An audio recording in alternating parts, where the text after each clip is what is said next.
para falar um pouquinho sobre verde economia, sobre economia verde, e a gente quer convidar a Isabela Ribeiro, que é Head of Sustainability and International Portfolio Investor Unit do Banco Central do Brasil, o Davi Feu, que é Chief Legal Officer da Storm, e mais uma vez o Rodrigo Henriques, que é diretor de inovação da Fenasbac.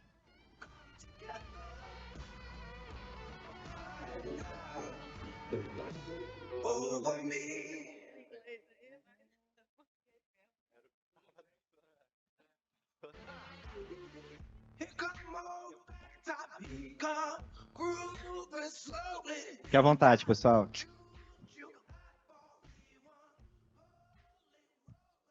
Eu queria fazer uma declaração que normalmente a gente deixa o melhor para o final.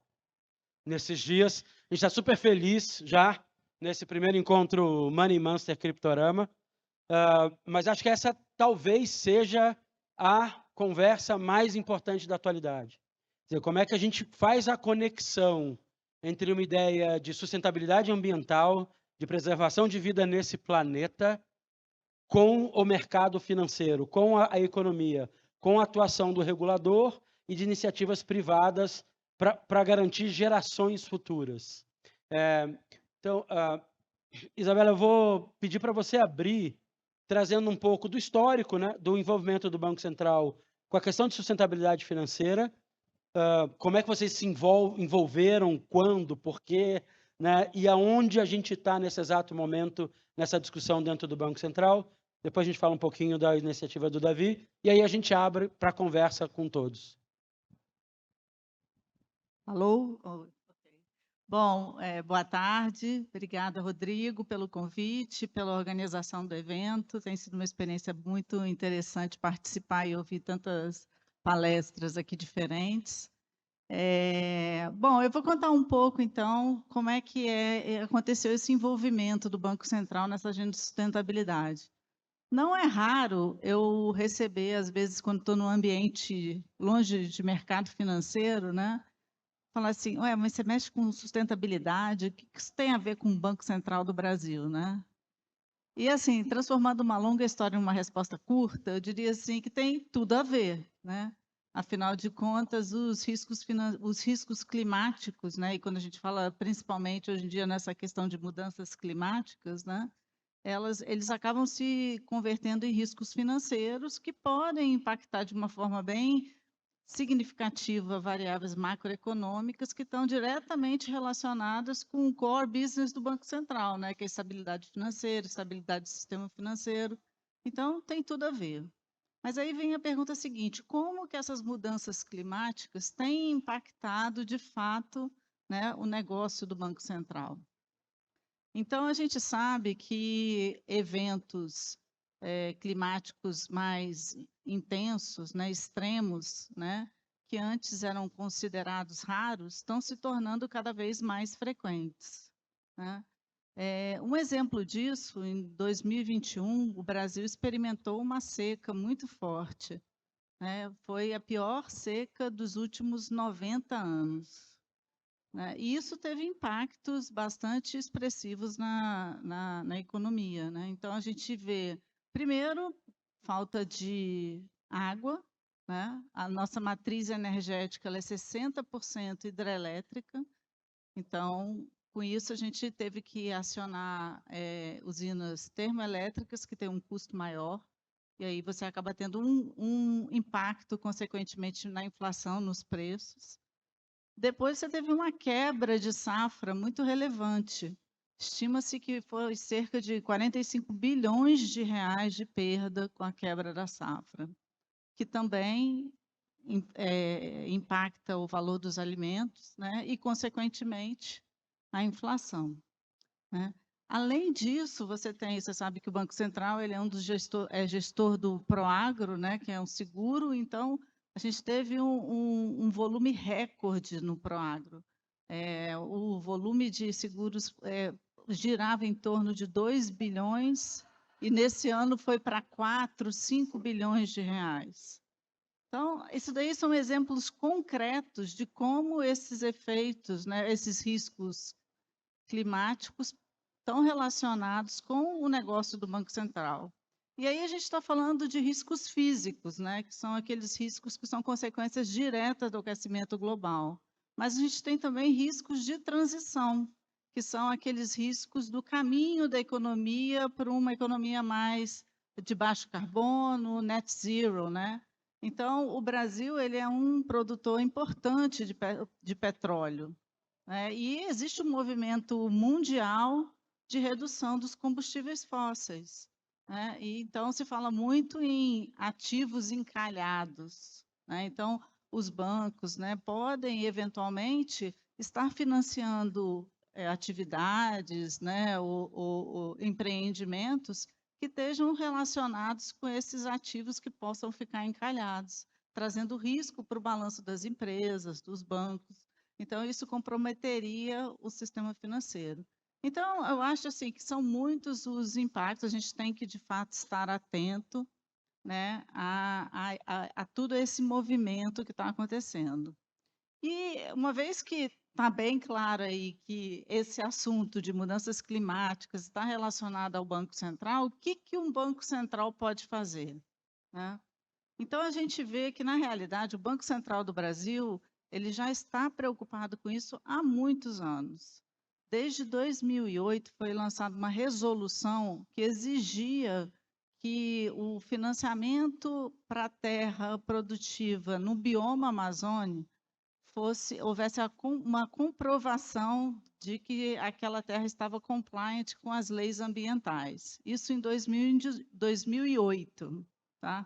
Então, só para contextualizar um pouco isso no tempo, o mercado financeiro, de uma forma geral, o sistema financeiro internacional, a comunidade de bancos centrais, ela começou a ficar mais atenta a esse tema a partir do discurso do presidente do Bank of England, Mark Carney. Ele fez um discurso no Lloyds, em Londres, em 2015, onde ele alertava o Lloyds, não é o banco Lloyds, é um mercado de seguros e resseguros que acontece em Londres, onde as seguradoras se reúnem para, vamos dizer assim, dividir grandes apólices de seguro que poderiam quebrar qualquer uma delas isoladamente, né? E até um lugar muito interessante para se visitar. E aí o Mark Carney ele alertou justamente as seguradoras do grande impacto, das grandes perdas que elas poderiam ter em função de eventos decorrentes dessas mudanças climáticas, né? A partir daí, até então, o sistema financeiro estava muito naquela, vamos esperar para ver o que vai dar. A partir daí começaram movimentos mais assim coordenados, vamos dizer, nessa direção. Isso foi em setembro de 2015, dezembro de 2015 teve o Acordo de Paris, o famoso Acordo de Paris, né? E a partir daí as coisas começaram a avançar de uma forma mais organizada. Então, o Banco Central, essa resolução foi de 2008, muito antes de todo esse movimento, né? Então, a gente sempre esteve na fronteira nesse assunto. E aí o Banco Central ele tem uma agenda de trabalho que vocês conhecem bem, né, que é a agenda BC-RES, né, que até então tinha 4 dimensões, que é um instrumento de trabalho do banco, que é uma forma de comunicação com a sociedade, mostrando que além daqueles assuntos tradicionais do Banco Central, custo do crédito, estabilidade do sistema financeiro, ele também tem entre suas prioridades outras preocupações, como inclusão financeira, educação financeira, competitividade e transparência, eram os 4 pilares, ou seja, tudo a ver também com sustentabilidade nos aspectos sociais e de governança, né? E aí criou-se, então, um quinto pilar, que é o pilar de sustentabilidade, onde o Banco Central entrou com muitas iniciativas, entregas concretas para a sociedade. É uma agenda dinâmica, ou seja, conforme as entregas são feitas, novas iniciativas são adicionadas a essa agenda. E o nosso objetivo é prover condições para que o sistema financeiro seja cada vez mais sustentável e para que o sistema financeiro consiga medir e gerenciar de forma eficiente os riscos, inclusive os riscos climáticos, não só climáticos, mas sociais, ambientais e climáticos, que estão dentro do escopo da nossa forma de atuação nessa agenda, né? Então, são muitas iniciativas, mas, como você falou mesmo, de fazer um link entre a sustentabilidade e a tecnologia, dentro dessa plataforma do Real Digital, que já foi discutida aqui, eu vi bem, assim, de uma forma bem abrangente aqui no evento, nós lançamos agora, em abril, um grupo, ou seja, com a evolução da plataforma do Real Digital, há necessidade muito grande de se discutir a questão da tokenização.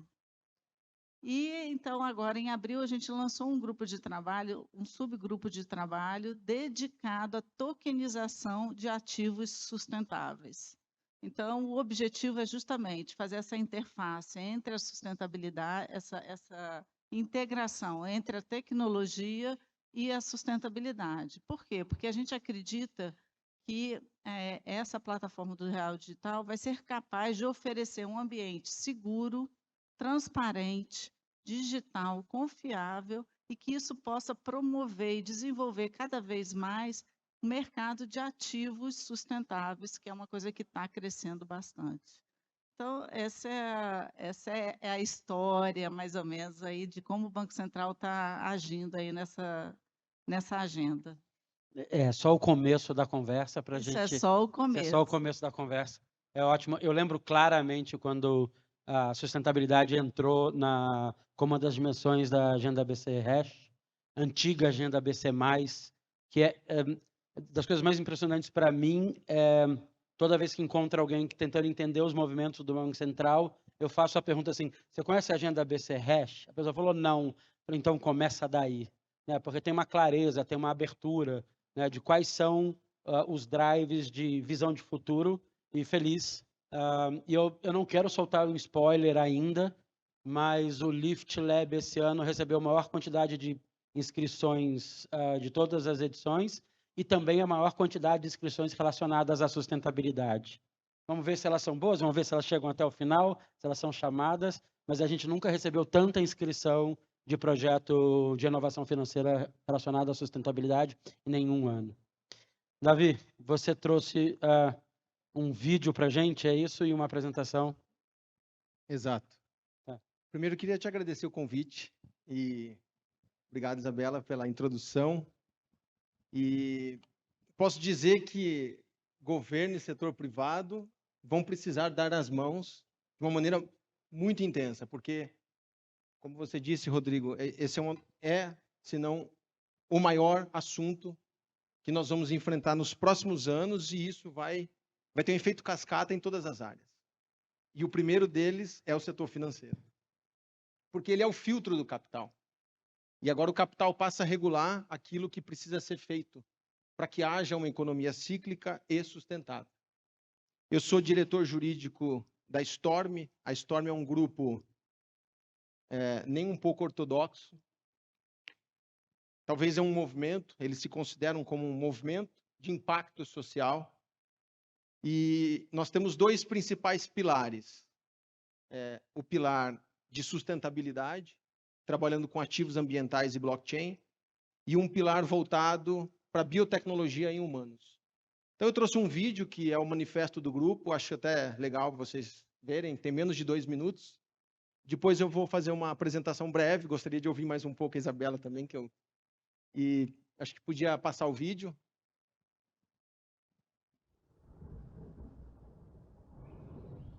To start, here's a quick question. How do you feel stronger? Alone or in a group?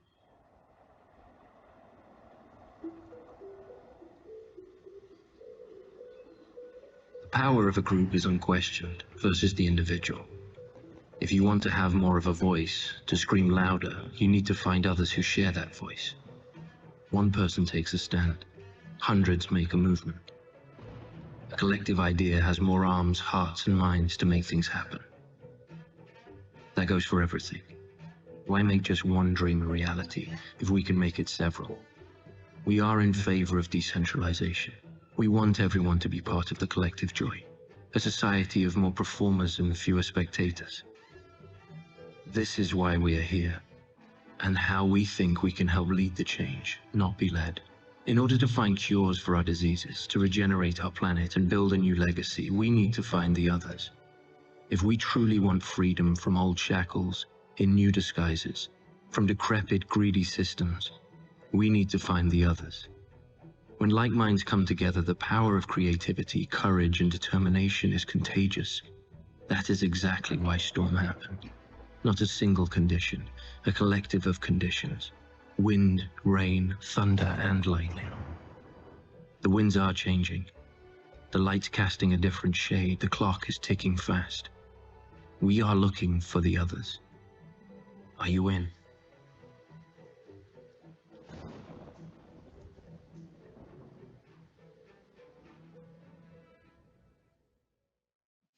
Find the other. Bom, primeiro desculpa porque acho que não foi a legenda em português aí, quem não fala inglês aí me perdoe, não foi a intenção. A gente tem um slogan que é Find the Others. The Others para nós é um grupo de pessoas que entendem esses conceitos e a necessidade de se agir dentro do tempo. O tempo ele é escasso, todos nós somos limitados. E os eventos climáticos, os eventos naturais, eles superam em muito a nossa breve existência nessa Terra. E eu queria começar uma apresentação fazendo um posicionamento histórico. Eu acho que isso, pelo menos, impacta sobre esse assunto. Primeiro slide, pode passar, se puder. Eu estou sem a... Ah, está aqui, perdão.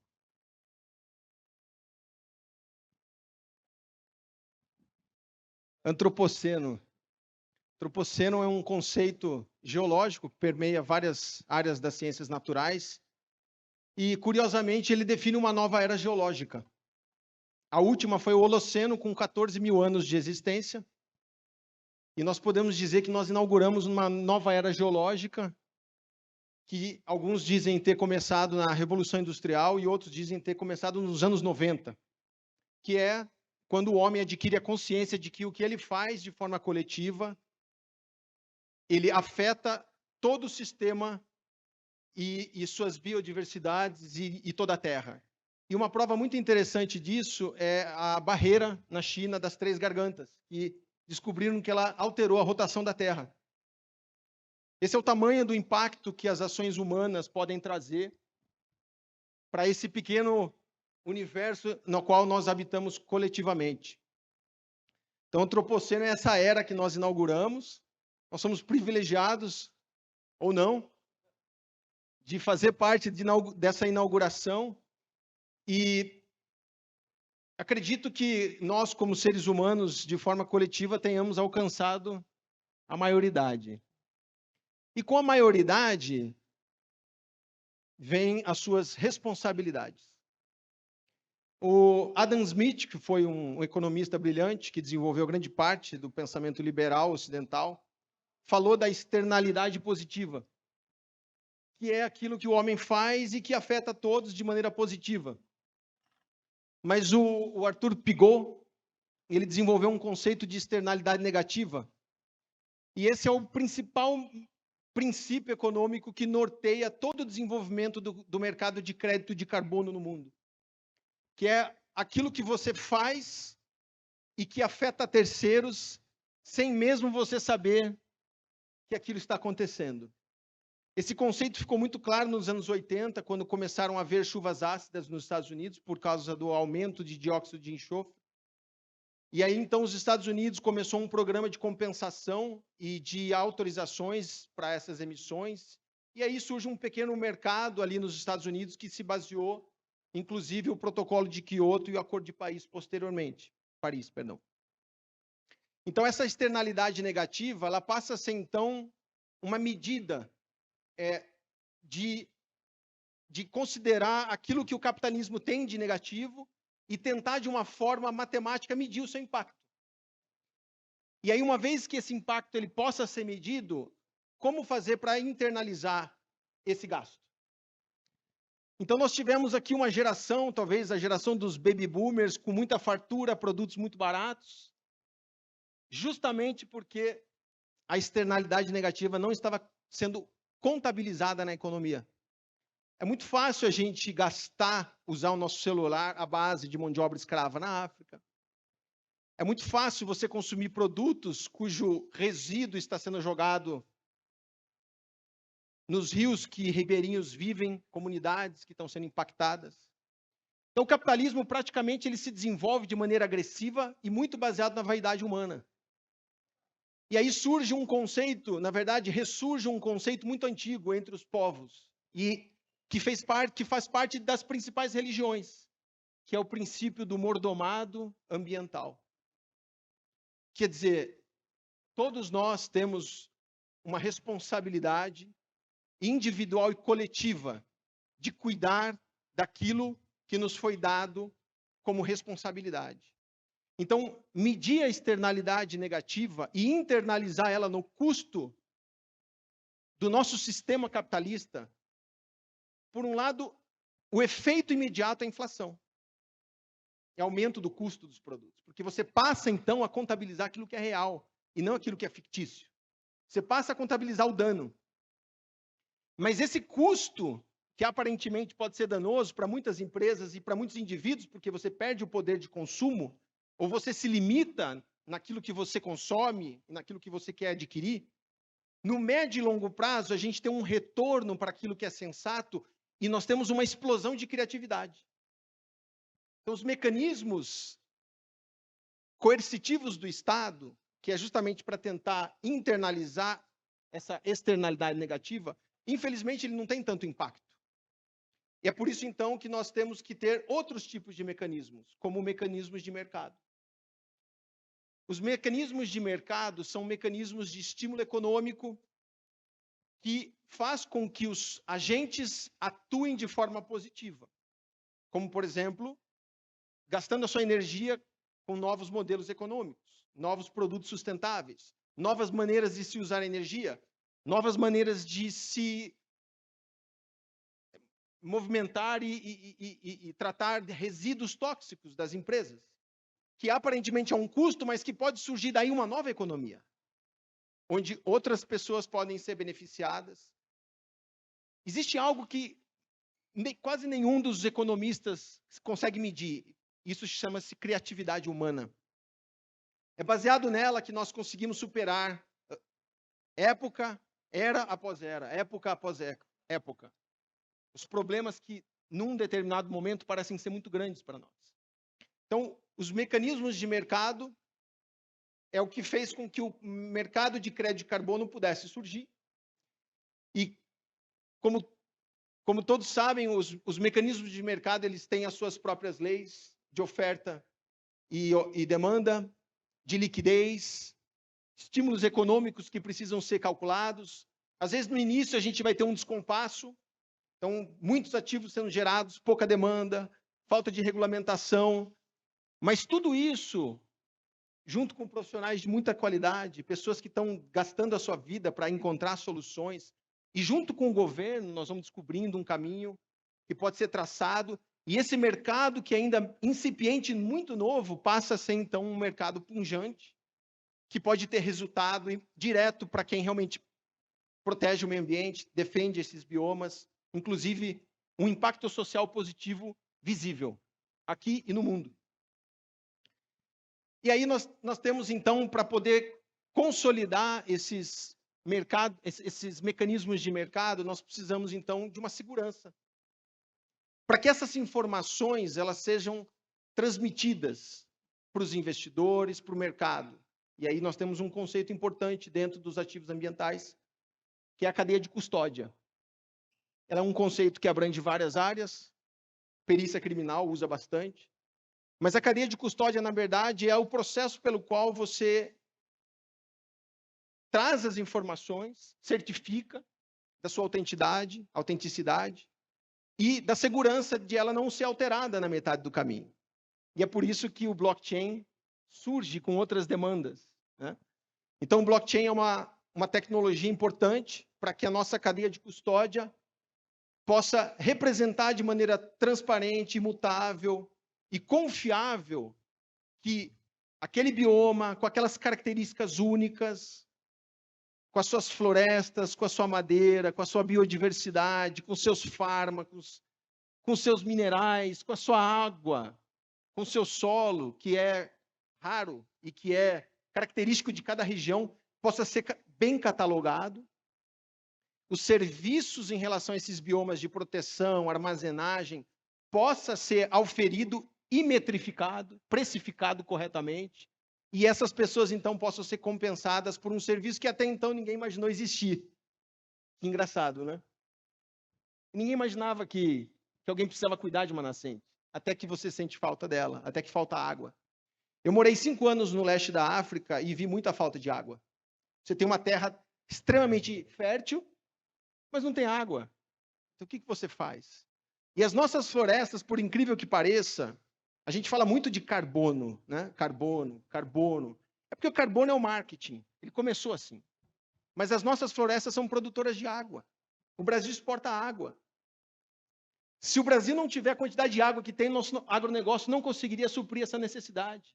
Então, são 2 assuntos extremamente próximos, o agronegócio e os ativos ambientais. Para que nós possamos ter certeza naquilo que nós estamos emitindo em termos de ativos ambientais, nós precisamos, então, da segurança que o blockchain oferece. E aí, por último, eu queria falar de um ativo, de um instrumento muito importante. A gente tem estudado o direito comparado, vários outros países, e o Brasil tem uma ferramenta, ela surge nos anos 90, 94, precisamente, para financiar o agronegócio, e que acabou evoluindo para CPR Verde, que financia serviços ambientais prestados pelos agentes protetores. Esse instrumento ele é um recebível do agronegócio, é um ativo financeiro registrado na B3, e que permite, então, que essa avaliação de serviços que são prestados pelos agentes protetores possa, então, ser certificado e emitido como um ativo financeiro transacionável em mercado de balcão e transferível. Então, esse é um mercado, se não o mais importante, um dos mais novos e mais excitantes para se trabalhar, pelo menos na minha opinião. Porque envolve algo que é a base da economia humana, que é o homem. Sem o homem não existe economia. E eu digo, então, que os ativos ambientais, para eles poderem ter valor, eles estão fundamentados num tripé. O primeiro tripé no Brasil é a regularização imobiliária. No Brasil, 30% dos imóveis estão aptos para emitir ativos ambientais. O resto estão pendentes de regularização fundiária. Regularização fundiária no Brasil é um problema extremamente sério. A gente fala da capacidade de geração de ativos na casa dos trilhões. Mas se não tiver regularização fundiária, esses ativos não vão ter segurança jurídica. Então, o primeiro pilar de valor para os ativos ambientais, regularização imobiliária. Segundo pilar, coleta de dados. Nós temos um vasto conhecimento sobre muitas áreas, mas nós ainda temos um conhecimento muito limitado em relação à verdadeira função dos nossos biomas e o que é que tem neles. E como esse sistema trabalha de maneira sistêmica. Como cada variante ali, num todo, tem um valor muito maior do que a sua unidade. É fácil você cortar uma árvore e medir ela como madeira seca, você tem um mercado internacional de madeira. Mas quanto vale uma floresta em pé dentro de um bioma que protege animais, que gera água, que protege de erosão, que mantém riqueza do solo e esses minerais? Então, tudo isso ainda é um conhecimento que nós estamos descobrindo e que é necessário profissionais de diversos ramos atuando o seu conhecimento, explorando, para que essas informações sejam, então, catalogadas e armazenadas para que nós possamos trabalhá-las, para poder desenvolver manejo florestal compatível com aquele bioma e uma série de outras possibilidades que nós podemos desenvolver com essas informações. E o último pilar desse tripé de valor econômico é conseguir precificar o serviço do homem na terra, protegendo essas coisas. Uma coisa é conseguir precificar o bioma. Outra coisa é o valor do homem sobre o bioma. Porque, da mesma maneira em que ele pode proteger, ele também pode destruir. e ter essa consciência de que o que nós fazemos tem um efeito, e esse efeito ele é sistêmico, é o primeiro passo para a gente poder entender o que é que está vindo para frente. Obrigado. Maravilha, meu amigo. Obrigado a você. Ótimo. Que é um ótimo começo para a gente aprofundar um tema. Eu quero só puxar algumas coisas que você trouxe que me são queridas, assim. Acho que primeiro que é uma ideia de uma economia verde, é uma ideia onde você assume externalidades que você não assumiu nas últimas décadas ou séculos. A ideia de que você realmente precifica a conservação mínima do estado do espaço que a gente vive.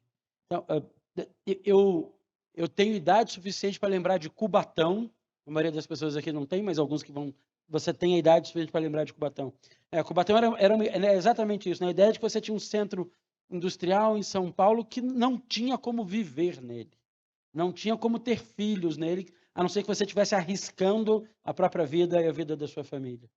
E esse balanceamento de você começar a entender a externalidade, né, dos processos de produção econômica e você assumir que você se responsabiliza por ele. Eu acho que essa é uma das melhores definições para mim de economia verde, o que faz com que toda a economia seja economia verde. Né? Um evento é um evento de economia verde. Né? A produção de automóvel é um processo de economia verde, a produção, né, industrial de qualquer um dos segmentos é. Mas você tocou, acho que numa ideia de que eu vi um termo mais abrasileirado de mordomia, mas que parece mamata, mas não é, né? Essa sensação de que a gente é o Alfred e não o Bruce Wayne nesse mundo. Né? A gente cuida como se fosse nosso, mas na verdade não é. Né? A ideia é que é das próximas gerações. E com essa ideia, Isabela, a gente tem feito escolhas de um futuro, a gente tem feito escolhas de matrizes energéticas diferentes. Né, como sociedade. A gente tem tentado ter uma matriz cada vez mais limpa. A gente tem feito escolhas de uma agricultura regenerativa, sintrópica, né? Alguns nomes são adotados. Mas embutido nisso tem um risco de transição. Né? E eu acho que essa é uma das coisas olhadas também na agenda de sustentabilidade do Banco Central. Aprofunda um pouco mais para a gente, assim, o que vocês têm olhado na agenda de sustentabilidade e como é que isso se traduz hoje para o mercado? E eu acho que as pessoas adorariam saber de como as pessoas podem se envolver mais nessa discussão. Então, a agenda de sustentabilidade do banco ela é bastante ampla. A gente tem iniciativas em várias frentes diferentes do Banco Central. Então, a gente tem iniciativas de regulação voltadas para dentro do Banco Central como instituição, né? Como ele falou, esse problema é um problema de todos nós, indivíduo, empresa, governo, né? Então, a gente tem iniciativas voltadas para o Banco Central enquanto instituição e iniciativas também voltadas para o sistema financeiro. Então, tem iniciativas de regulação, de supervisão, de política, e algumas medidas que são internas mesmo do banco, pegada de carbono dos prédios, né, a própria gestão do Banco Central, redução do impacto do resíduo na destruição do papel moeda. Então, são várias iniciativas. Mas pegando um gancho um pouco aí do que ele falou, do tripé, né, que seria um dos problemas, seria a questão dos dados, que não tem dados, né? Um dos focos do Banco Central e do movimento também financeiro internacional é esse, é de você ter dados suficientes que permitam às instituições e empresas que gerenciem os seus riscos de forma adequada.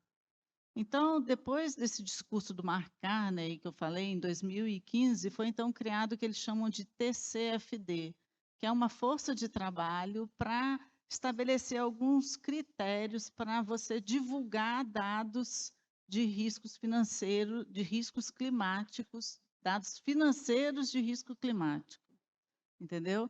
Então, essa foi uma das medidas do Banco Central. O Banco Central foi um dos pioneiros, um dos primeiros bancos centrais a exigir de forma mandatória, de colocar de forma mandatória para as instituições reguladas, que elas passassem a divulgar os dados, seus riscos, não só climáticos, sociais e ambientais, entendeu?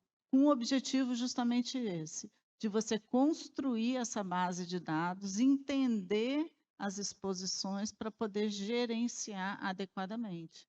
E o que a gente espera também com isso é que, nesse processo, você consiga ter um direcionamento mais consciente dos recursos financeiros, como investidor ou até como financiador de projetos. Obrigado. E lembrando que daqui a pouco vocês vão poder fazer perguntas para o painel. Davi, você fecha com uma CPR, que é um instrumento relativamente novo, né? Onde você traz a possibilidade de precificar, de dar valor para serviços ambientais prestados. Na sua visão, o que a gente precisa fazer para que esse instrumento, primeiro, fique mais conhecido, seja usado de verdade? Você falou um pouco da questão fundiária brasileira, né? Acho que passa por aí, mas o que mais a gente pode fazer? Qual é o próximo passo que a gente pode dar nesse instrumento específico? E quais são os outros caminhos? Existem outros instrumentos que a gente consiga trazer essa discussão de economia e finanças, né, para o mundo real, concreto, das pessoas que estão lá na ponta, né, ou trabalhando a terra ou trabalhando a visão de um futuro da área financeira melhor? O conceito de ativo financeiro, ele implica crédito, inclusive crédito tributário. Então, é uma conversa, um diálogo que tem que se abrir com o governo para que nós possamos achar mecanismos contábeis para essa CPR. Porque o fato de ela ser um recebível do agronegócio que remunera, compensa o pagamento por serviços ambientais, quais as opções que nós vamos poder ter junto ao governo para usar esse ativo financeiro? O BNDES sinalizou já aceitar CPR para lastro e empréstimo bancário. Nós temos o IPTU verde de Curitiba, que poderia ser um caso interessante. Esses ativos financeiros poderem entrar na nossa economia, como, por exemplo, compensação de multa ambiental. A gente está desenvolvendo uma tese que talvez possa encaixar, que é, inclusive, usar esses créditos via CPR verde como crédito de PIS e COFINS para produtos que sejam sustentáveis. Então, eu acredito que para a gente poder fomentar essa ferramenta, nós vamos precisar de uma abertura por parte do município, do Estado, para a gente poder saber como usar isso e aumentar a liquidez do ativo. Seja por meio de fundos de investimento, onde a gente possa atrelar esse ativo a outros ativos financeiros, aumentando assim a sua liquidez. E educando também as pessoas, as comunidades, para que elas possam saber como usar essa ferramenta. Primeiro, como emitir essa ferramenta. Quais os dados necessários. E aí nós vamos ter uma quantidade enorme de metodologias. Essas metodologias elas precisam ser escrutinizadas, elas precisam ser avaliadas. Os dados que estão sendo coletados, a sua clareza, a sua confiança. Outra lei que veio junto com a CPR Verde foi a Lei de Pagamentos por Serviços Ambientais. Mas é uma lei que ainda traz pouca prática. Então, a gente tem conversado com alguns municípios, inclusive tem pedido, olha, precisamos de ajuda para saber implementar o pagamento por serviços ambientais, porque nós não sabemos instrumentalizar o serviço. E aí nós temos ajudado, inclusive, os municípios a criar um fundo de investimento onde eles possam ajudar os seus produtores que têm área de reserva legal, nascentes, a poder instrumentalizar esses ativos e ajudar os investidores a adquirirem esses ativos, dando para ele mecanismos de liquidez e uso dentro do município, para que essa ferramenta possa ganhar atração. Você me fez me lembrar de uma conversa da semana passada que eu tive, eu estava em São Paulo, nós conversamos super inteligentes sobre esses movimentos. Todo o excedente de reserva legal hoje no Brasil compete com uma coisa chamada soja. Quando você olha hoje um excedente de reserva legal, também traduzindo, chamado mata, biodiversidade, né? O custo de oportunidade dali é soja. No mínimo, arrendar para produtor de soja. O que é um mau negócio em décadas e um ótimo negócio para o ano, para aquele produtor. E essa é uma dificuldade mesmo. Acho que enquanto a gente não tiver mecanismos claros de uso daquele excedente, né, por serviços ambientais, né, para uma metrificação correta do valor que a gente como sociedade dá, a gente vai perder para a soja, perder do milho. E não tem problema com a soja, e não tem problema com o milho. Né? O problema não é a soja nem o milho, o problema é quando a gente faz essa escolha em larga escala. Isabela, eu sei que você quer entrar na conversa. Eu queria pegar um gancho aí dessa conversa mesmo e voltar um pouco para essa iniciativa que eu comentei com vocês, do grupo de tokenização para ativos ESG. Né? Então, na realidade, vocês sabem que a plataforma do Real Digital, um dos objetivos dela é ser uma plataforma de múltiplos ativos, né? Ou seja, além de ativos financeiros, ela se propõe a trabalhar também veículos, imóveis e, por que não, também ativos ESG, que hoje não, tipo crédito de carbono. Então, muitos com essa discussão toda, e a gente também tem que lembrar que a gente está num momento muito importante, inclusive para o Brasil, não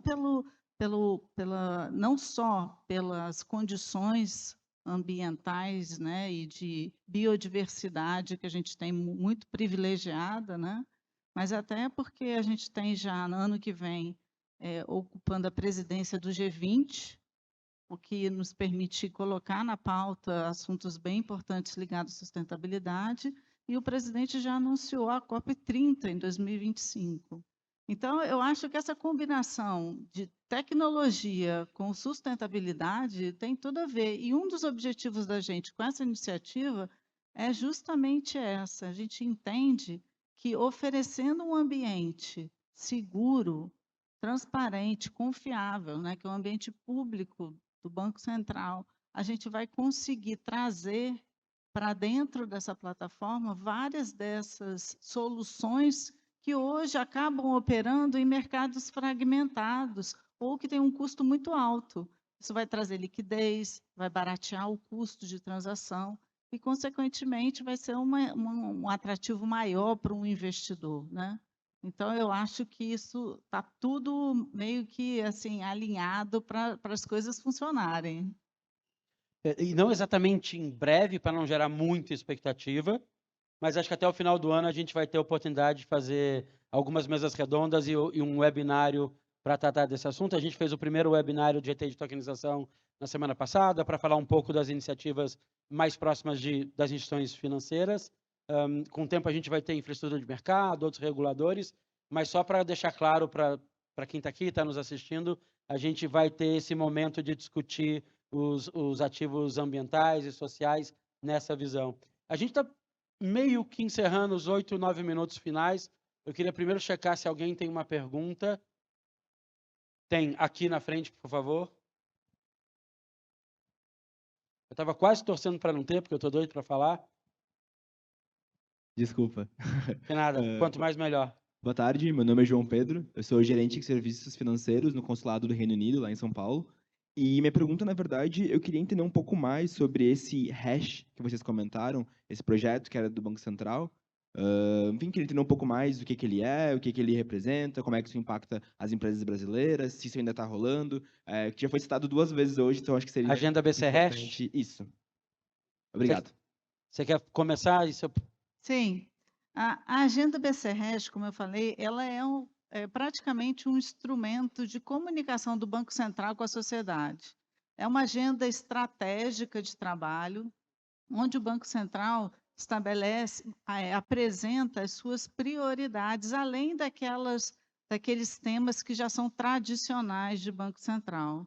Então, você tem mais informações disponíveis no site do banco. É só botar Agenda BC Hash, né? E aí você vai ver. Hoje são 5 pilares, né? Então, você tem o pilar de inclusão, né, que tem o objetivo de trazer mais participantes para o mercado financeiro, e aí você tem várias iniciativas e o status de cada iniciativa dessas. Você tem um pilar de competitividade, que é justamente para fomentar a competitividade dentro do mercado financeiro, melhorar também as alternativas que você tem para a sociedade. Tem o pilar de transparência, que o objetivo é melhorar a qualidade, o fluxo da informação, das informações que são originadas pelo sistema financeiro e pelo Banco Central, como, por exemplo, o Open Finance.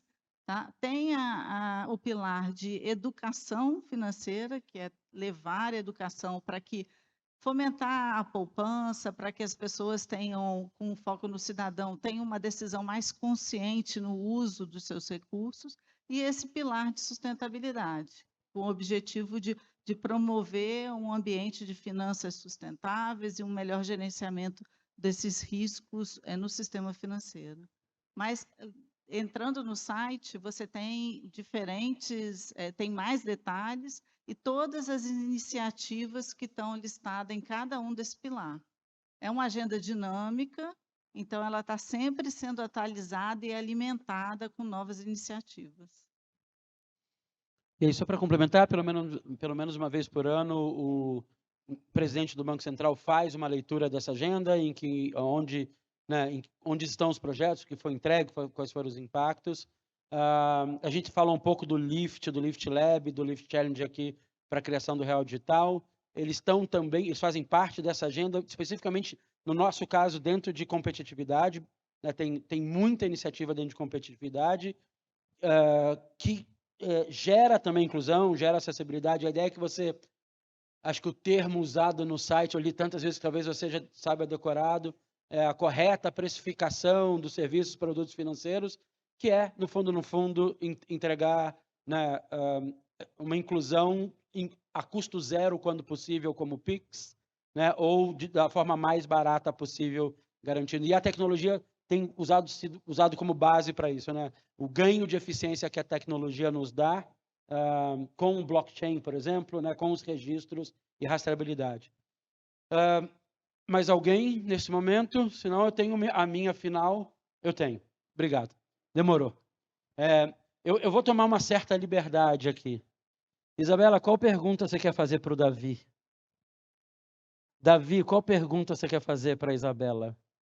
Então, a gente tem assim, uma representante, né, de um regulador, de quem, né, tem visto sustentabilidade atuado cada vez mais, e alguém de uma iniciativa, não é uma instituição, é um movimento, né, mas uma ideia de atuação privada. Eu vou deixar a Isabela começar, porque se a sua for muito difícil, eu acabo o tempo, hein, Davi? Cuidado. Tá. Então, a minha pergunta para você é bem fácil. Eu perguntaria para você se você comentou de vários desafios que existem, né, para a gente poder alcançar, né, esse mundo aí onde a gente valoriza a preservação dos recursos naturais, né, remunera a pessoa por esses serviços. Se você tem tido eco no governo, ou se você tem tido uma boa receptividade com relação a essas propostas. Porque eu vou dizer, como Banco Central e assim participante de diversas discussões no governo federal mesmo, a gente tem visto assim iniciativas em todos os órgãos e assim um engajamento muito forte. Agora, como iniciativa privada independente, né? Como é que tem sido essa percepção? Eu posso dizer que a porta não está aberta, ela está escancarada. A gente tem tido bastante conversa com o Estado do Amazonas, principalmente. Eu não sei se muitos conhecem aqui, o Estado do Amazonas tem a Zona Franca de Manaus, que muitos consideram obsoleta, porque ela cumpriu o seu papel social. Então, existe uma discussão muito grande se termina ela, não termina. E nós que estamos de fora, eu morei no Amazonas 1 ano, estive na cabeça do cachorro, fiz 1 ano sabático no Amazonas, depois eu fui para a África, então eu vivi bastante a realidade do estado do Amazonas. E o que a gente enxerga hoje é um potencial biológico que não tem em nenhum lugar no planeta. Então, eu posso dizer que a matriz econômica do Brasil, ela pode ser alterada e o Amazonas pode ser o principal player do mundo por causa da biotecnologia, que vai revolucionar a indústria, que vai revolucionar os processos de produção industrial. Nós estamos falando aqui de biocombustível, biolubrificante, bioplástico, que precisam de escala, que precisam de investimento E aí os ativos ambientais podem fomentar esse subsídio inicial que vai fazer com que a Zona Franca de Manaus 2.0 ou essa matriz econômica decole. E aí sim nós vamos poder conectar serviços sustentáveis, uma exploração sustentável no modelo de bioeconomia, produzindo para uma escala global, para a indústria global. Nós temos fármacos que sequer foram catalogados para a indústria farmacêutica. Nós temos tipos de borracha, tipos de resíduos industriais que não foram ainda explorados. E nós temos condição não só de catalogar, conhecê-los, mas explorá-los sustentavelmente, numa economia circular. Maravilha. Muito bom. Só vez de devolver a pergunta para uma representante do Banco Central. A gente sabe que esses ativos ainda estão iniciando, tem pouca liquidez ainda, embora haja certo interesse. O principal gargalo é a regularização fundiária. E a gente tem muita discussão sobre, eu vou retomar aqui o que o Rodrigo falou sobre a questão da reserva legal e a questão das áreas de preservação permanente. Porque como a gente herda uma metodologia da União Europeia de como emitir um crédito de carbono por uma certificadora americana, a primeira crítica deles é assim, mas não tem adicionalidade na área de reserva legal. Porque na concepção da União Europeia, adicionalidade é aquilo que é excedente a uma exigência normativa. Então, se você é obrigado a manter a área de reserva legal por obrigação do Estado, por que você vai receber por isso? Aí eu resgato aqui uma figura do depositário fiel, uma figura do direito romano de Justiniano, do depósito, onde duas partes se acordam para manter um bem e existe uma responsabilidade fiduciária sobre o bem, e você é recompensado por ele ou punido pela perda. E esse é um instituto que, inclusive, deixou de dar prisão no Brasil. Mas se nós olharmos para o que é a reserva legal dentro do contexto jurídico brasileiro, ele é um depositário fiel. Ele está mantendo uma área que ele não pode usar nem para soja. É verdade. Então, a minha pergunta é, se a gente tem tanto problema fundiário e ainda o ativo ele é ilíquido, como nós poderíamos usar essas figuras jurídicas para poder conseguir emitir esses ativos em áreas que ainda não estão regularizadas? Ou como o Banco Central ou o governo poderia ajudar a trazer casos de usos contábeis para os ativos ambientais? Deixando muito claro que pode não ser a área do Banco Central exatamente, mas acho que eu vou reforçar a parte de como o Banco Central pode participar dessa conversa. Realmente, aí você me colocou uma saia justa, né? Porque realmente não é... Não tem problema não, mas eu acho que o que vale, na realidade, é o seguinte, é que todos esses aspectos estão sendo endereçados. Existem projetos de lei no Congresso que eles oscilam, às vezes andam um pouquinho, às vezes para, mas a ideia é que a discussão avance e que ela conte com a contribuição do público. Ou seja, em algum momento deve ter consulta pública para que a população possa se manifestar com relação à forma como o governo está tentando endereçar esses problemas. E aí eu tenho quase certeza que a gente vai ter uma oportunidade de corrigir todos esse viés, vamos dizer assim, ou esses vícios, que talvez não se apliquem ao caso brasileiro, porque isso é uma coisa muito importante. A gente tenta ter um arcabouço que seja harmonioso com o que está se desenhando no cenário internacional, mas a gente tem que respeitar as nossas particularidades, as nossas estratégias, os nossos objetivos aqui como país, entendeu? Então, essa seria a minha resposta. E aí, para complementar, uma das portas abertas que o Banco Central tem tido de novo é o Lift Lab. Quer dizer, todos os projetos vinculados à agenda BC-Hash, todos os projetos que enderecem agora sustentabilidade também, são muito bem-vindos nesse espaço de inovação e de busca de soluções, não só tecnológicas, não só modelos de negócio, mas regulatórias. Em alguns momentos, o próprio Lift Challenge se deparou com o que a gente chamou de borda regulatória. Quando você fala de tokenizar um ativo como imóvel, isso está fora, né, do escopo do arcabouço possível do Banco Central. Então, quando você vai cruzar essa borda regulatória, você acaba sendo obrigado a chamar quem regula do outro lado o pedaço que você não enxerga. Eu acho que o gatilho financeiro, o gatilho econômico é ótimo, e aí o regulador representa muito bem uma força desse mercado, e a gente está super feliz de estar aqui.